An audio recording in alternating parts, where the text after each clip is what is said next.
ओम शांति। शिव बाबा की एकाग्रचित याद आत्मा का अंदर से शुद्धिकरण कर देती है। मन शुद्ध हो जाता है, बुद्धि दिव्य बन जाती है, संस्कारों में भी श्रेष्ठता आ जाती है। परंतु क्योंकि रोज आत्मा देह धारण करके दैहिक संबंधों में आती है, कर्मों में आती है, तो उसका प्रभाव हमें बार बार अशुद्ध बना देता है।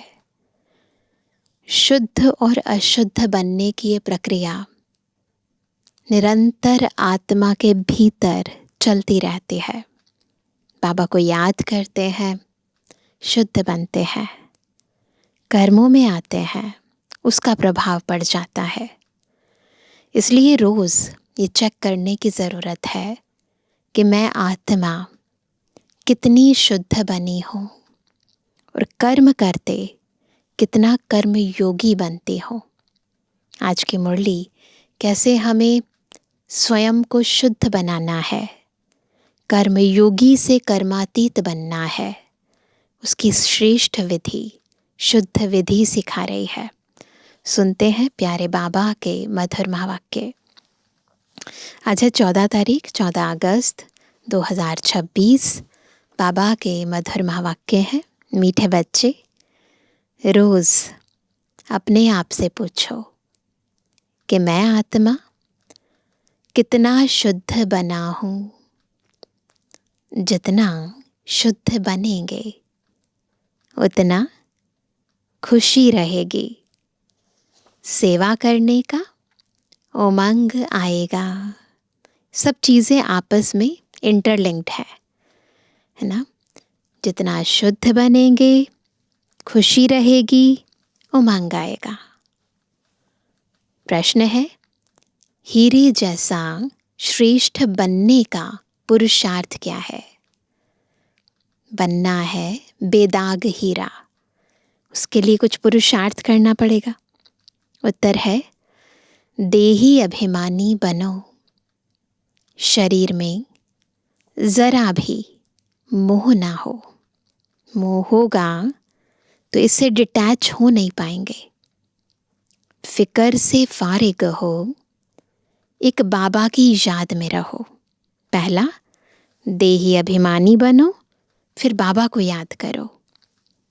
यही श्रेष्ठ पुरुषार्थ हीरे जैसा बना देगा। अगर देह अभिमान है तो समझो अवस्था कच्ची है, बाबा से दूर रहो। तुम्हें इस शरीर की संभाल भी करनी है, क्योंकि इस शरीर में रहते कर्मातीत अवस्था को पाना है ना। तो आत्मिक स्थिति का अभ्यास तो करना है, परंतु ऐसे भी नहीं कि शरीर को इग्नोर करना है। बैलेंस है ना। जीव आत्मा है तो जीव की संभाल करनी है और स्वयं को आत्मा समझना है। आज का गीत है, मुखड़ा देख ले प्राणी।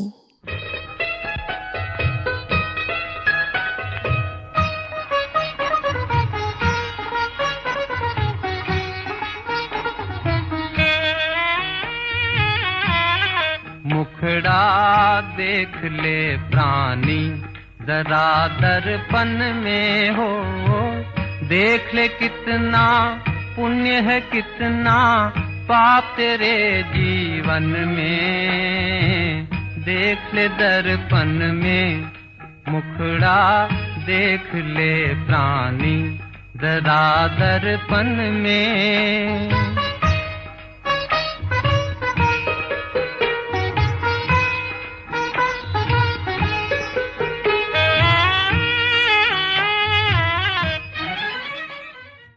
ओम शांति। बाप बच्चों को समझाते हैं कि जिसके योग बल से पाप कटते हैं उनको खुशी का पारा चढ़ जाता है। तो खुशी का पारा किनका चढ़ता है? जिनके योग बल से पाप कटते हैं। अपनी अवस्था को आपे ही बच्चे जान सकते हैं। जब अवस्था अच्छी होती है तो सर्विस का शौक बहुत अच्छा होता है। जितना जितना शुद्ध होते जाएंगे उतना औरों को भी शुद्ध अथवा योगी बनाने का उमंग आएगा, क्योंकि तुम राजयोगी व राज ऋषि हो। आज बाबा ने बहुत सुंदर टाइटल दिया, हम सभी कौन है? राजयोगी, राज ऋषि। हठ योग ऋषि तत्व को भगवान मानते हैं। राजयोग ऋषि भगवान को बाप मानते हैं। तत्व को याद करने से उन्हों के कोई पाप नहीं कटते हैं। क्या करते हैं? ब्रह्म को ईश्वर मानते हैं। परंतु ब्रह्म को ईश्वर मानने से कोई पाप नहीं कटते। तत्व के साथ योग लगाने से कोई बल नहीं मिलता है। पाप भी नहीं कटते, बल भी नहीं मिलता। कोई भी धर्म वाले योग को जानते नहीं हैं, इसलिए कोई भी सच्चा योगी बन वापस नहीं जा सकते। अभी तुम बच्चे अपनी अवस्था खुद भी जान सकते हो। थोड़ा सा अंतर्मुखता में जाएं तो खुद को चेक कर सकते हैं। आत्मा जितना बाप को याद करेगी उतना खुशी होगी। अपनी जांच रखनी है। बच्चे भी एक दो की अवस्था को, अपनी अवस्था को जान सकते हैं। देखना है हमारा कोई शरीर में भान तो नहीं है। ऐसे तो नहीं लगता कि मैं बॉडी हूँ, तो बॉडी कॉन्शियस नहीं होना चाहिए। देह अभिमान है तो समझो हम बहुत कच्चे हैं। अगर बॉडी कॉन्शियसनेस है, समझ जाओ हम कच्चे हैं, बाबा से बहुत दूर हैं। बाप फरमान करते हैं, बच्चे तुम्हें अब हीरे जैसा बनना है। बाप देही अभिमानी बनाते हैं। बाप को देह अभिमान होता नहीं, देह अभिमान होता है बच्चों को। बाप की याद से तुम देही अभिमानी बनेंगे, क्योंकि जैसा संग वैसा रंग। याद करेंगे बाबा तो है ही सदैव देही अभिमानी, तो उनके संग से हम भी वैसे बन जाएंगे। अपनी जांच करते रहो। हम कितना समय याद करते हैं, बहुत महीन चेकिंग है। जितना याद करेंगे उतना खुशी का पारा चढ़ेगा और अपने को लायक बनाएंगे।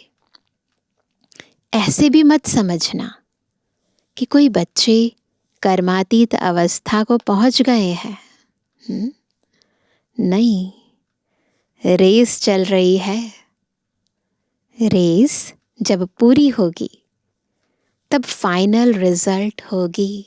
अभी रेस चल रही है, फिर विनाश भी शुरू हो जाएगा।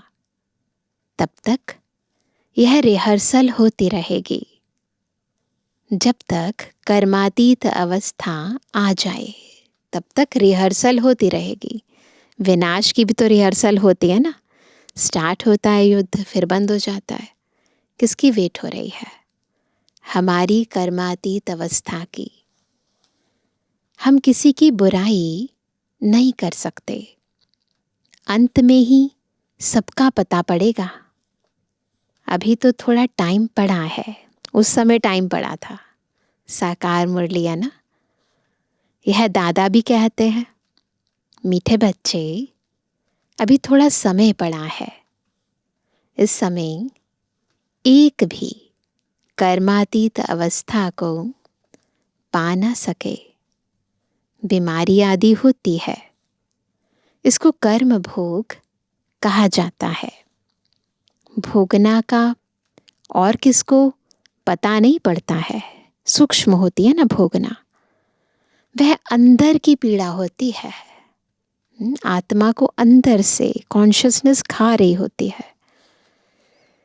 अभी एक रस अवस्था किसी की बनी नहीं है।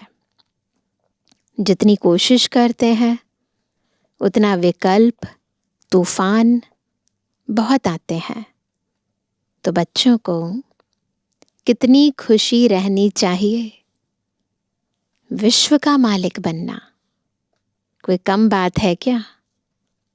मनुष्य साहूकार है, बड़े बड़े बंगले हैं तो खुशी रहती है, क्योंकि सुख बहुत है। अभी भी तुम बाप से अथाह सुख लेते हो।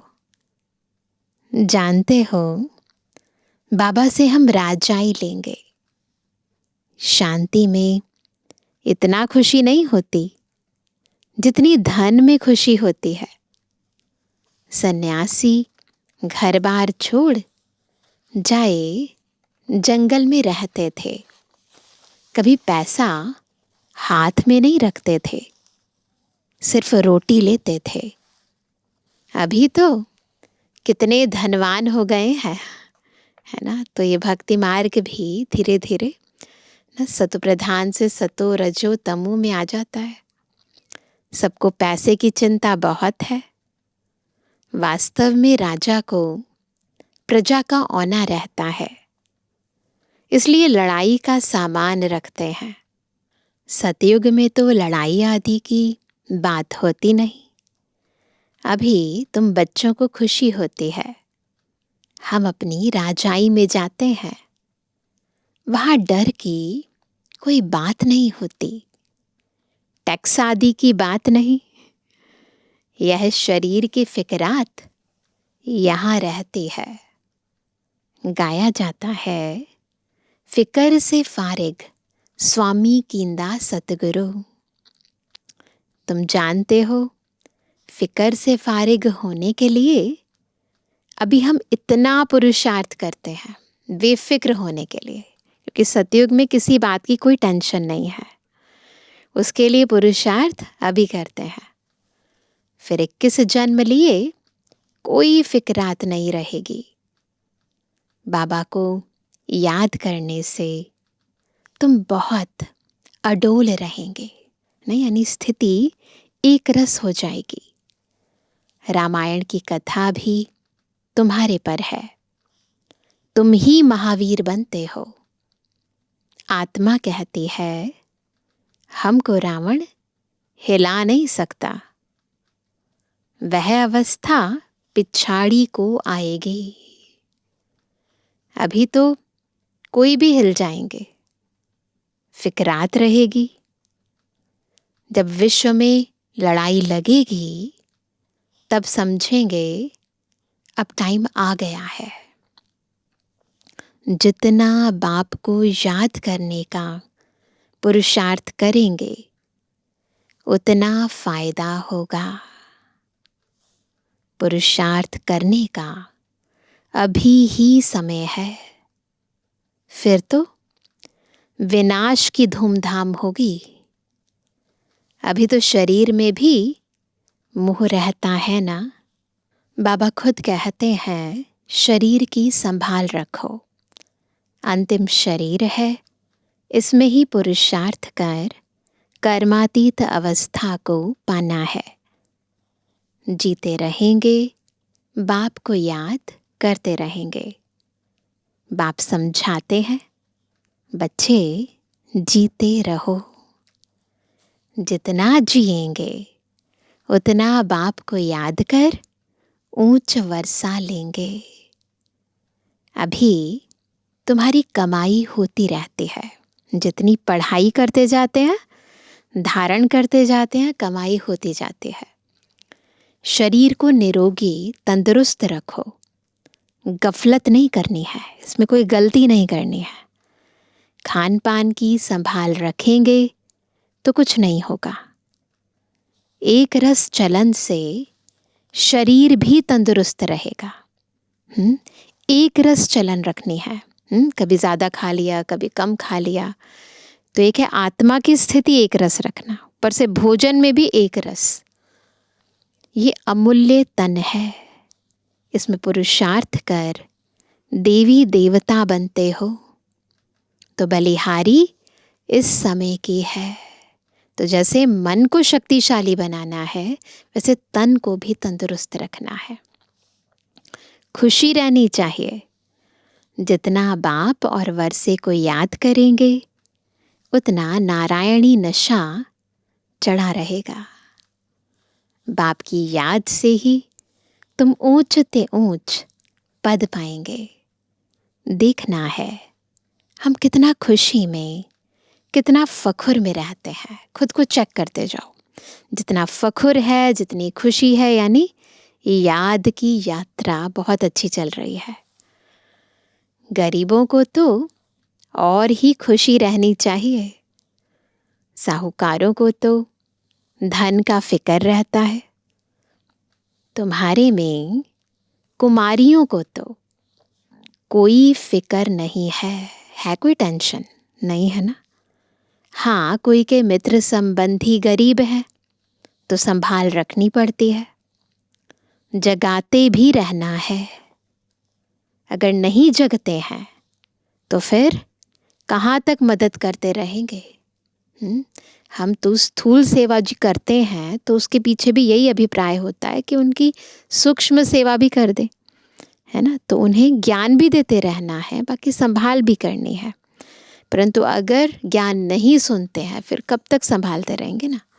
बाबा कहते हैं ना, तुम सर्विसेबल खुद बनो व स्त्री को रूहानी सर्विस में दो। तुम हो बाबा के मददगार।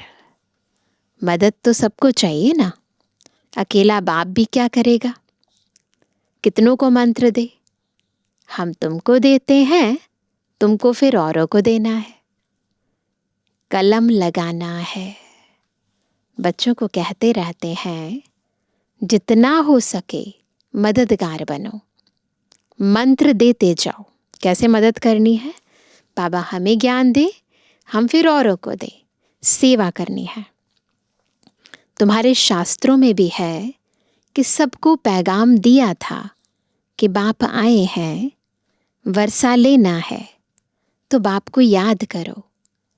देहधारियों को याद नहीं करो, बाबा को याद करना है। देहधारियों को याद नहीं करना है। अपने को आत्मा समझ बाप को याद करेंगे तो तुम्हारे विकर्म विनाश होंगे और वर्षा मिल जाएगा। गीता तो बहुत सुनते सुनाते हैं। उसमें प्रसिद्ध अक्षर हैं, मन मना भव। बाप को याद करो तो मुक्ति को पाएंगे। सन्यासी भी यह पसंद करेंगे। को कहेंगे ना कि बाबा को याद करो, पसंद करेंगे। मध्याजी भव अर्थात जीवन मुक्ति। बच्चे बाप के बनते हैं तो बाप कहते हैं, बच्चे तुम्हारी आत्मा पतित है, पतित चल नहीं सकेंगे। यह समझने की बातें हैं। बाबा के तो बन गए, लेकिन ऊपर जाने के लिए, परम धाम जाने के लिए और फिर जीवन मुक्ति में आने के लिए पवित्र जरूर बनना है। तुम भारतवासी सतु प्रधान थे, तमो प्रधान बने, अब फिर सतु प्रधान बनना है तो बाप कहते हैं पुरुषार्थ करो तो ऊंच पद मिलेगा। भक्ति तो जन्म जन्मांतर करते आए हो। तुम जानते हो, पहले पहले अव्यभिचारी भक्ति शुरू हुई, पहले एक की भक्ति। अभी कितनी व्यभिचारी भक्ति है। देवी देवताओं को, तिवाटे को, पेड़ पौधों को, पांचों तत्वों को, अब तो मनुष्य आत्माओं को भी पूजते रहते हैं, शरीरों की भी पूजा होती है। वह है भूत पूजा। देवताएं फिर भी पवित्र हैं, परंतु इस समय तो सब तमोप्रधान है।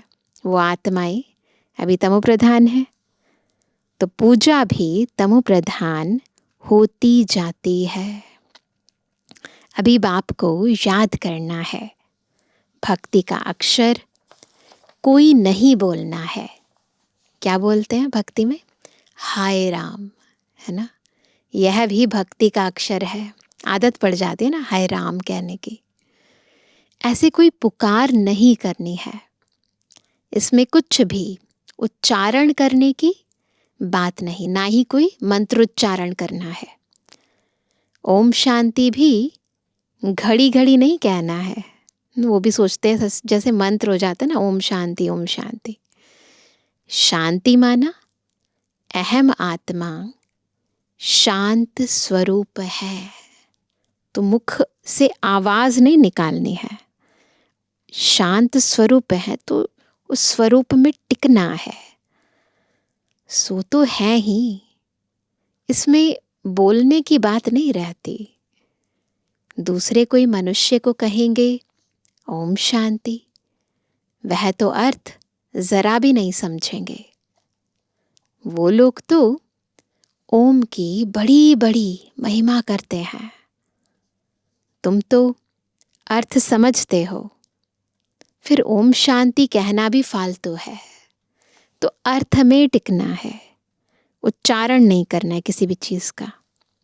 हाँ, एक दो से ऐसे पूछ सकते हो, शिव बाबा की याद में हो? जैसे हम भी बच्ची से पूछता हूं, यह किसका श्रृंगार करती हो? बोलती है शिव बाबा के रथ का। तो जो बाबा की ब्राह्मणी थी, बाबा के रथ का श्रृंगार करती थी। ब्रह्मा बाबा का तो बाबा पूछते थे, याद दिलाते थे, है ना, ताकि बुद्धि में शिव बाबा हो। यह शिव बाबा का रथ है ना। जैसे हुसैन का रथ होता है ना, घोड़े को श्रृंगार करते हैं।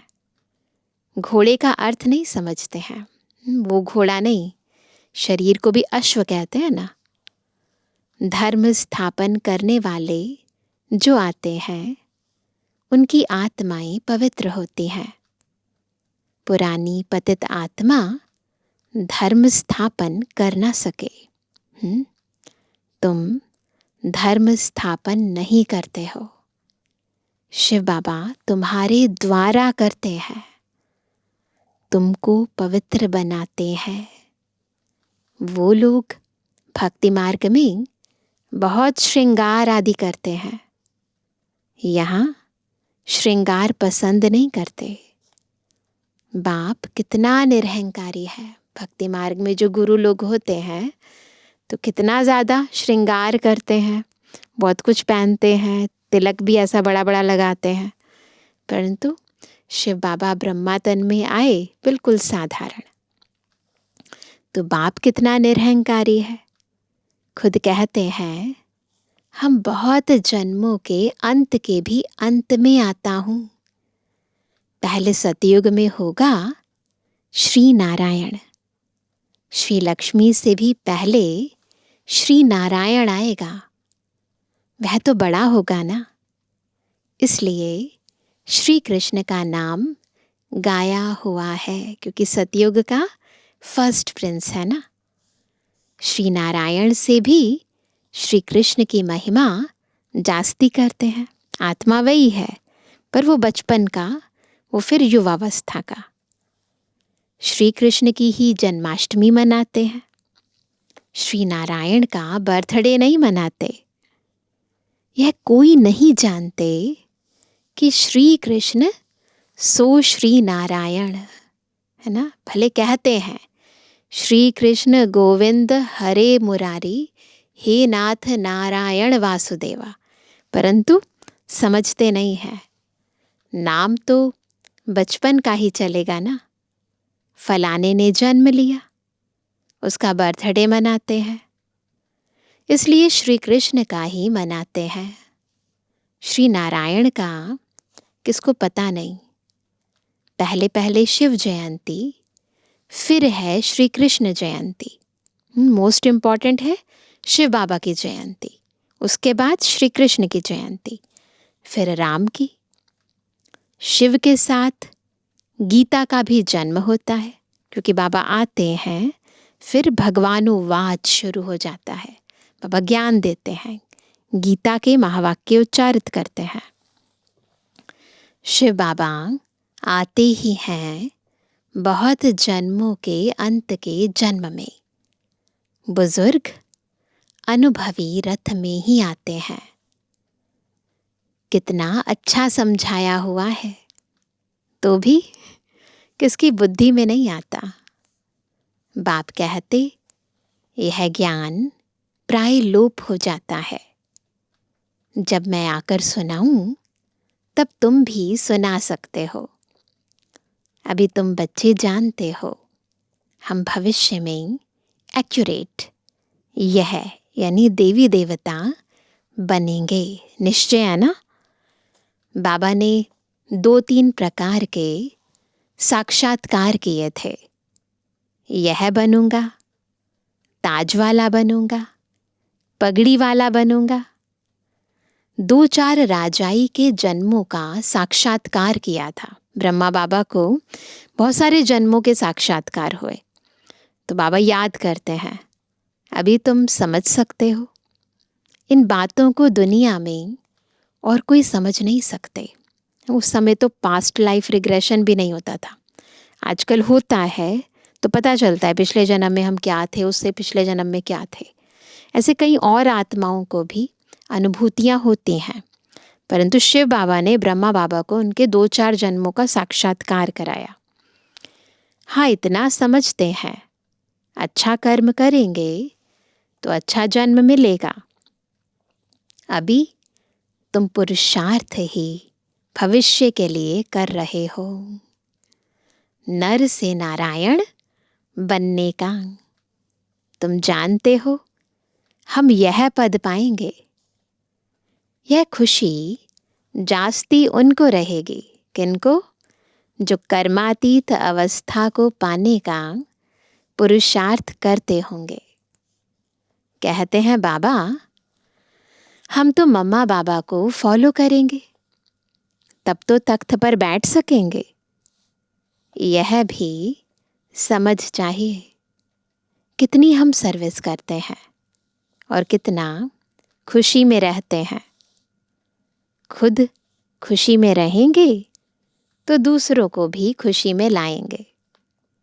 अंदर कोई खराबी होगी तो दिल खाती रहेगी।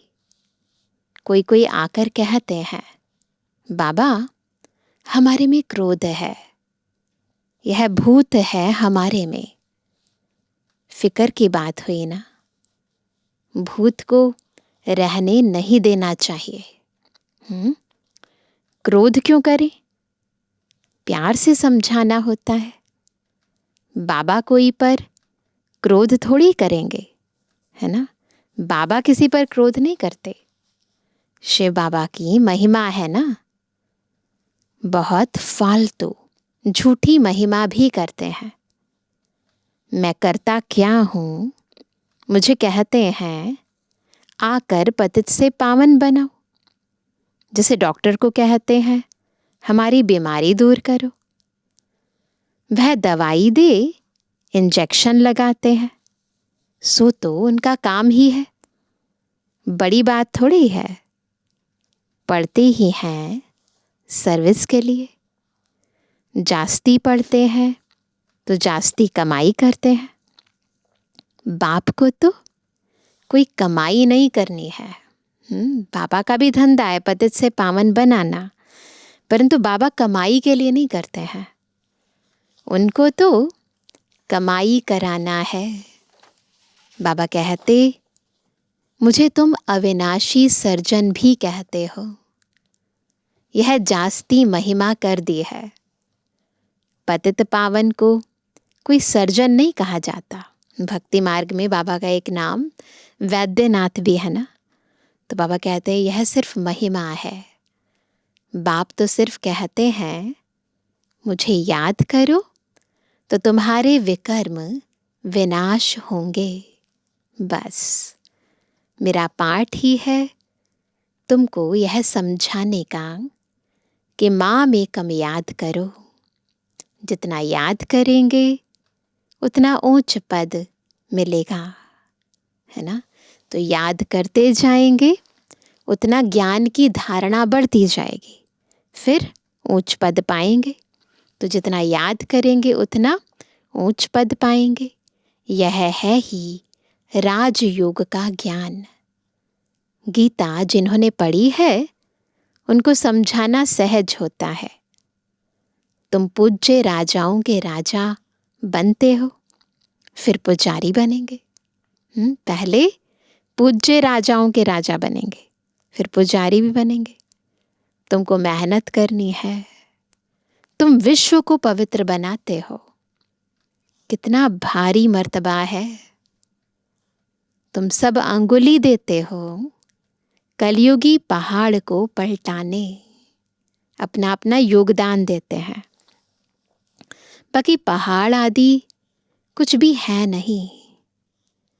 अब तुम जानते हो नई दुनिया आनी है, इसलिए राजयोग जरूर सीखना है।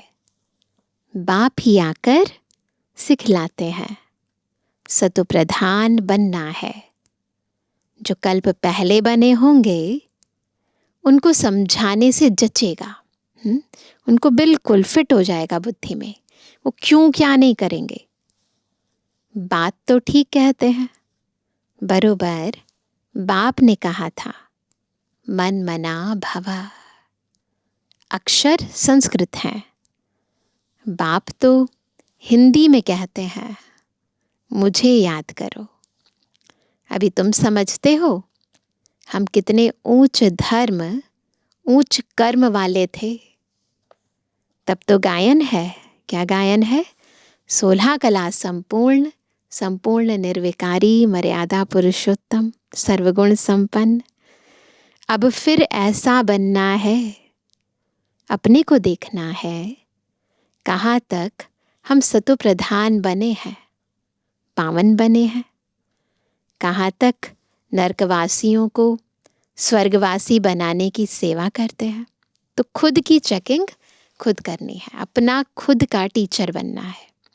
अच्छा मीठे किसी के लिए जवानी बच्चों पे जुबानी बाप दादा का दिल जान सको प्रेम से नंबरवार प्रसाद अनुसार यादगार और गुणवानी। रूहानी बच्चों की रूहानी बाप दादा को गुड मॉर्निंग, नमस्ते नमस्ते नमस्ते।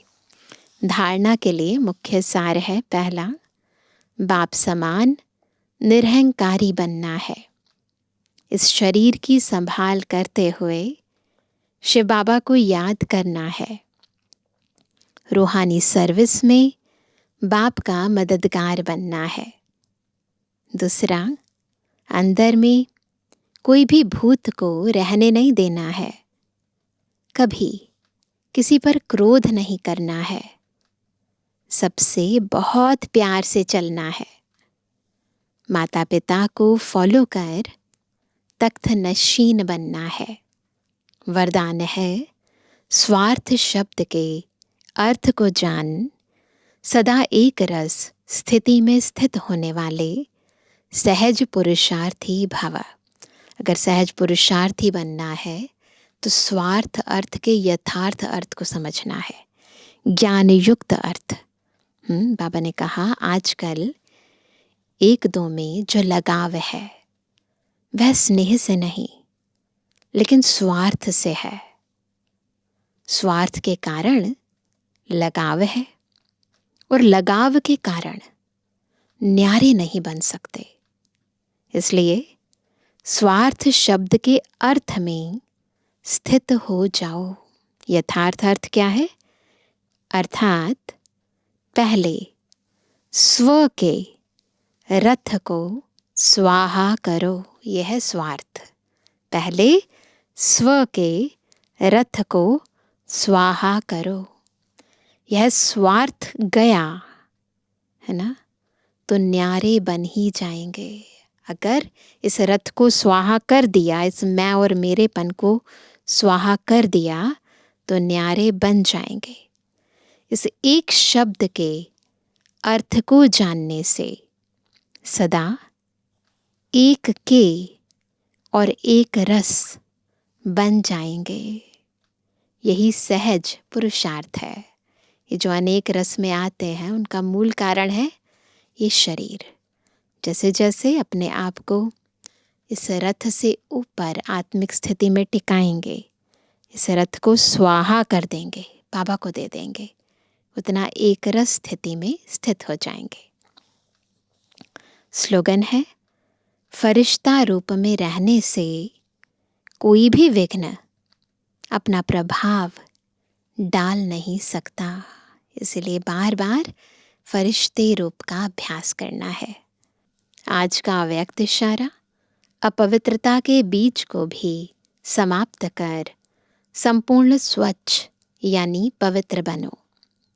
संपूर्ण पवित्रता आप ब्राह्मणों का श्रृंगार है।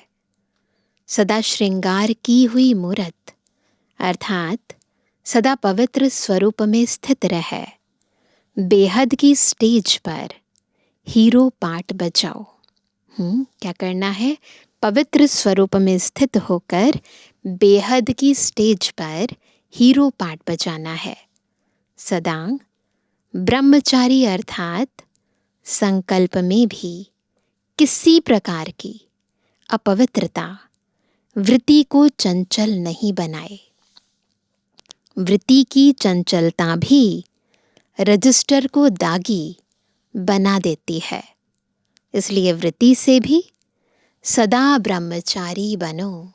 तो संकल्प मात्र भी नहीं, वृत्ति में भी नहीं, जरा भी अपवित्रता का सूक्ष्म अंश भी ना हो, तब कहेंगे ब्रह्मचारी, संपूर्ण पवित्र। अच्छा, ओम शांति।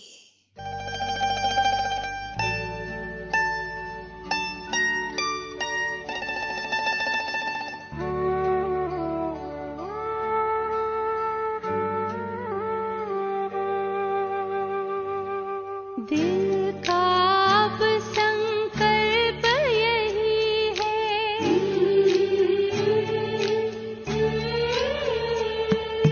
दिल का अब संकल्प यही है, बाबा तुम सा बनना ही है।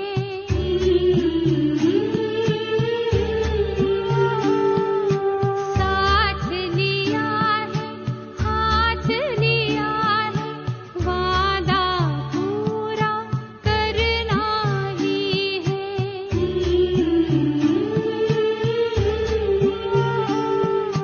दिल का अब संकल्प यही है, बाबा तुम सा बनना ही है। साथ लिया है, हाथ लिया है, वादा पूरा करना ही है।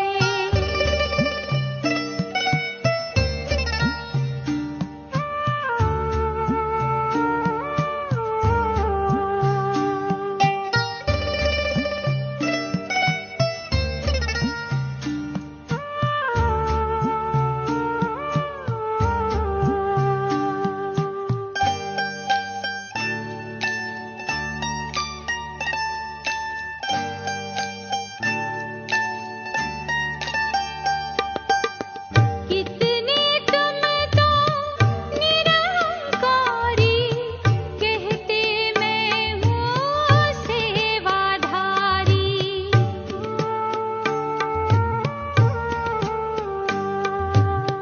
कितने तुम तो निरहंकारी, कहते मैं हूँ सेवाधारी। ऐसे प्यार के सागर से जीवन गागर भरना ही है। दिल का अब संकल्प यही